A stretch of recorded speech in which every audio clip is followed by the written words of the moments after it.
जय हिंद. नमस्कार विद्यार्थी मित्रांनो, आपले मनापासून आणि सहर्ष स्वागत आहे. आजचा हा व्हिडिओ सर्व मुक्त विद्यापीठाच्या विद्यार्थ्यांसाठी अत्यंत महत्त्वाचा आहे. या व्हिडिओमध्ये प्रवेशासाठी आवश्यक असलेली मूलभूत माहिती, शैक्षणिक क्रम आणि विद्यार्थ्यांनी कुठल्या टप्प्यावर काय लक्षात ठेवावे हे सर्व समजावून सांगितले आहे. आजच्या व्हिडिओमध्ये आपण बीएड विशेष शिक्षण क्रमाच्या द्वितीय वर्षाच्या प्रवेश प्रक्रियेबाबत सविस्तर आणि स्पष्टपणे बोलणार आहोत. या व्हिडिओमध्ये मी तुम्हाला संपूर्ण शिक्षण क्रम समजावून सांगणार आहे. त्यात कुठे विशेष काळजी घ्यायची आहे, कुठे चूक होऊ शकते आणि त्या चुका कशा टाळायच्या हेही सांगणार आहे. विशेषतः अभ्यास केंद्र बदल न करण्याबाबतचे नियम, विषय निवड करताना घ्यायचा मागील वर्षाचा संदर्भ आणि या सगळ्याचा पुढील शैक्षणिक प्रवासावर होणारा परिणाम यावर आज आपण ठामपणे चर्चा करणार आहोत. जर तुम्ही पहिल्यांदा चॅनलवर हा व्हिडिओ पाहत असाल तर हे चॅनल विद्यार्थ्यांसाठी, पालकांसाठी, संबंधित प्रत्येक व्यक्तीसाठी उपयुक्त आहे अशाच विश्वासार्ह आणि स्पष्ट माहितीसाठी तयार करण्यात आलेले आहे. आता थेट विषयाकडे वळूया आणि बीएड विशेष शिक्षण क्रमाच्या द्वितीय वर्षाच्या प्रवेश प्रक्रियाबाबत समजून घेऊया. द्वितीय वर्षाचा प्रवेश हा केवळ पुढील वर्गात जाण्याचा औपचारिक टप्पा नसून तो संपूर्ण शिक्षण क्रमाचा एक महत्त्वाचा दुवा आहे. फक्त बीएड विशेष शिक्षण क्रमाच्या पहिल्या वर्षात विद्यार्थ्यांनी ज्या अभ्यास केंद्रातून शिक्षण घेतले आहे त्याच अभ्यास केंद्रात द्वितीय वर्षाचा प्रवेश घ्यायचा असतो. म्हणूनच या शिक्षण क्रमासाठी अभ्यास केंद्र बदल करू नये अशा सूचना विद्यापीठातून देण्यात येत आहे. अनेक विद्यार्थ्यांना असे वाटते की दुसऱ्या वर्षात जाताना अभ्यास केंद्र बदलले तर काही अडचण येणार नाही, पण प्रत्यक्षात तसे होत नाही.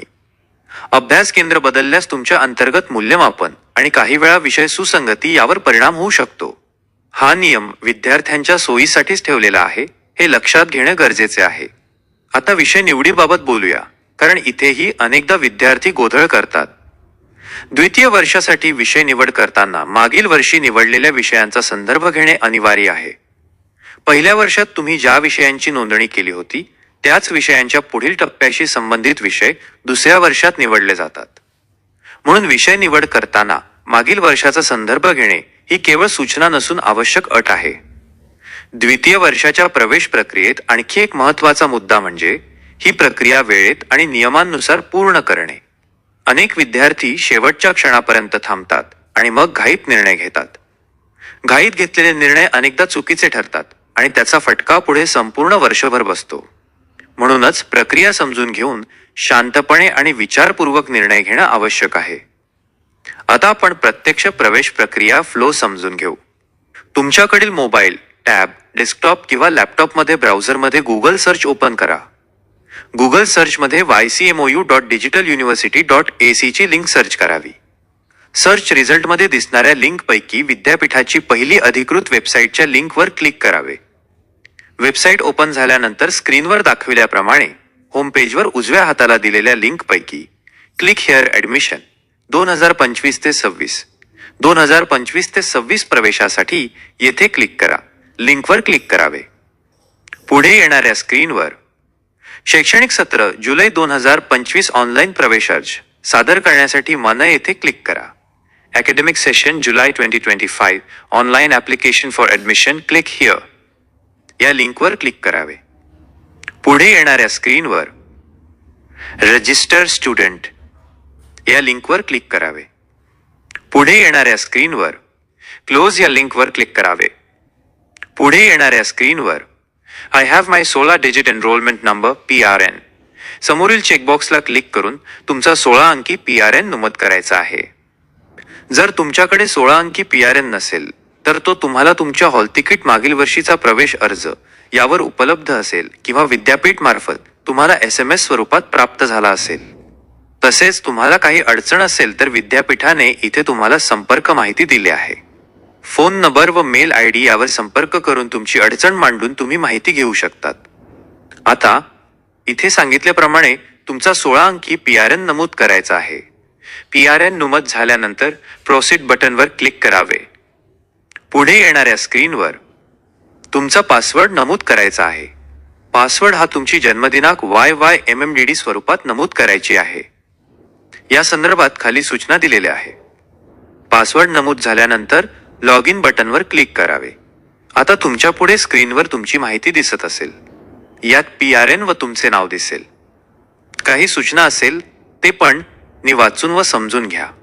नंतर उजव्या हाताला अप्लाय ऑनलाईन या बटनवर क्लिक करावे.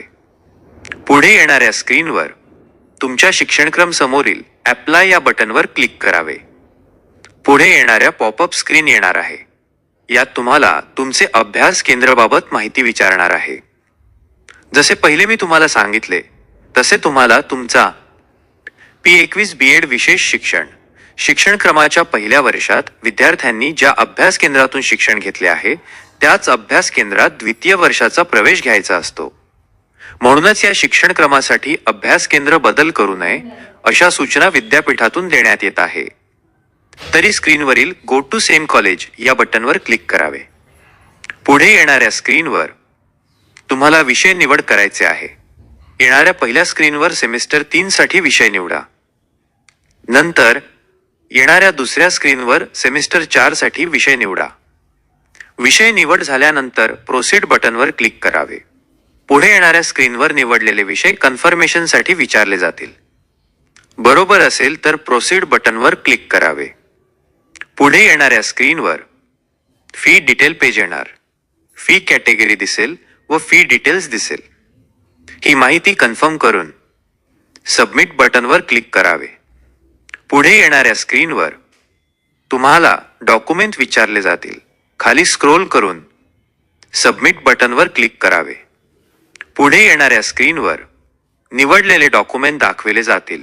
खाली स्क्रोल करून सबमिट बटनवर क्लिक करावे. आता तुमची एक प्रोसेस झाली आहे. आता तुम्हाला तुमच्या शिक्षणक्रम व फी कॅटेगरीनुसार फी पेड करायची आहे. या स्क्रीनवर तुम्हाला तुमच्या ॲप्लिकेशन डिटेल दिसेल ते तपासून पहा. या टेबलमध्ये मेक पेमेंट यावर क्लिक करून तुम्ही फी पेमेंट करायचे आहे. पुढे येणाऱ्या स्क्रीनवर पेमेंट मोड ऑनलाईन निवड करावे. चेकबॉक्सला क्लिक करून प्रोसीड बटनवर क्लिक करावे. पुढे येणाऱ्या स्क्रीनवर सबमिट बटनवर क्लिक करावे. पुढे येणाऱ्या स्क्रीनवर पे नाऊ बटनवर क्लिक करावे. पुढे येणाऱ्या स्क्रीनवर विचारलेली माहिती नमूद करा. I accept all terms and conditions समोरील चेकबॉक्सला क्लिक करून प्रोसीड बटनवर क्लिक करावे. दिलेली माहिती कन्फर्म करून येस बटनवर क्लिक करावे. पुढे येणाऱ्या स्क्रीनवर तुम्हाला अपेक्षित पर्याय निवडून फी पेमेंट करावे. फी पेमेंट झाल्यावर मेल आयडीवर तुम्हाला रिसीट मिळेल ती जतन करून ठेवा. तुमचा प्रवेश अर्ज देखील जतन करून ठेवा. तुमचा प्रवेश झाल्यावर तुमच्या अभ्यास केंद्राला भेट द्या. आता या व्हिडिओमधून तुम्हाला हेच सांगायचे आहे की नियम हे अडचण निर्माण करण्यासाठी नसतात तर विद्यार्थ्यांचा प्रवास सुलभ करण्यासाठी असतात. जर आपण ते नियम समजून घेतले तर कोणतीही प्रक्रिया अवघड वाटत नाही. शेवटी एवढेच सांगतो की द्वितीय वर्षाचा प्रवेश करताना घाई न करता माहिती समजून घेऊन आणि मागील वर्षाचा योग्य संदर्भ घेऊन निर्णय घ्या. अभ्यास केंद्र बदल करू नका. विषय निवडताना लक्ष ठेवा. हा व्हिडिओ नक्कीच तुम्हाला उपयोगी वाटेल व हा इतर विद्यार्थ्यांपर्यंत पोहोचवायला विसरू नका. तुमचे प्रश्न, शंका किंवा काही म्हणणे असेल तर कमेंट करायला विसरू नका. जय हिंद, जय महाराष्ट्र. धन्यवाद.